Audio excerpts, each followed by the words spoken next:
ঘোষণা করা হয়েছে আসন্ন বাফুফে নির্বাচনের তফসিল। এবারও ২১ পদের জন্য লড়াই করবেন প্রার্থীরা। ১৩৩ ভোটারের ভোটে নির্বাচিত হবে নতুন কমিটি। ফেডারেশন ভবনের মনোনয়ন ফর্ম বিক্রি শুরু হবে আগামী বুধবার থেকে। বিভিন্ন পদের জন্য মনোনয়ন ফর্মের মূল্য সহ নির্বাচনী বিধিমালা নিয়ে কথা বলেছেন প্রধান নির্বাচন কমিশনার। বিস্তারিত মেহেদী রিয়ানের রিপোর্টে। তফসিল ঘোষণার মধ্য দিয়ে শুরু হয়েছে বাংলাদেশ ফুটবল ফেডারেশনের নির্বাচনী ডামাডোল। গেল সপ্তাহে নির্বাচন কমিশনারদের বৈঠকে নেওয়া সিদ্ধান্ত অনুযায়ী সোমবার এই তফসিল ঘোষণা করেন প্রধান নির্বাচন কমিশনার মেজবাউদ্দিন আহমেদ। ভোটের তারিখ নির্ধারণ করেছে ২৬ অক্টোবর। মনোনয়নপত্র বিতরণ করা হবে ৯ থেকে ১২ অক্টোবর পর্যন্ত। ১১ তারিখ পুজোর ছুটি থাকায় বন্ধ থাকবে নির্বাচনী কার্যক্রম। মনোনয়নপত্র জমা দেওয়ার তারিখ নির্ধারণ করা হয়েছে ১৪ ও ১৫ অক্টোবর। এরপর ১৬ তারিখ যাচাই বাছাইয়ের পর ২০ অক্টোবর চূড়ান্ত তালিকা প্রকাশ করবে নির্বাচন কমিশন। আপত্তি দেওয়ার সময় বিধান আছে ৫০,০০০ টাকা ফি সহ দিতে হবে, না দিলে আপত্তিটা আসলে দাখিল হয়েছে বলে গণ্য হবে না। মনোনয়নপত্রের মূল্যে আসেনি কোনো পরিবর্তন। সভাপতি পদের ফর্মের জন্য নির্ধারণ করা হয়েছে ১ লাখ টাকা।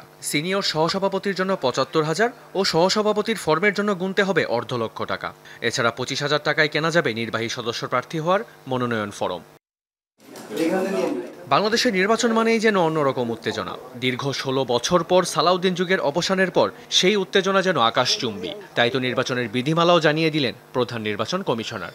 পোস্টার ব্যানার নিষিদ্ধ, তবে ১ পৃষ্ঠার মুদ্রিত লিফলেট সর্বোচ্চ A4 সাইজ ব্যবহার করা যাবে।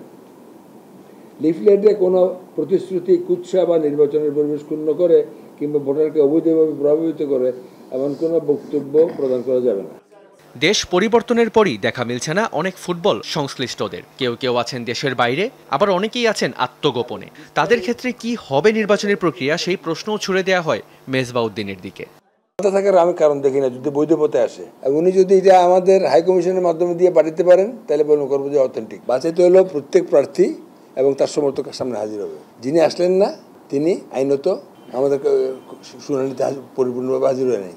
আপনি দেশে আসতে পারতেছেন না, সেজন্য বিদেশ থেকে করবেন, এটাতে অ্যালাউ করে না, এটা লিগ্যাল সিস্টেম অ্যালাউ করে না। এবারে নির্বাচনের ভোটার সংখ্যা ১৩৩।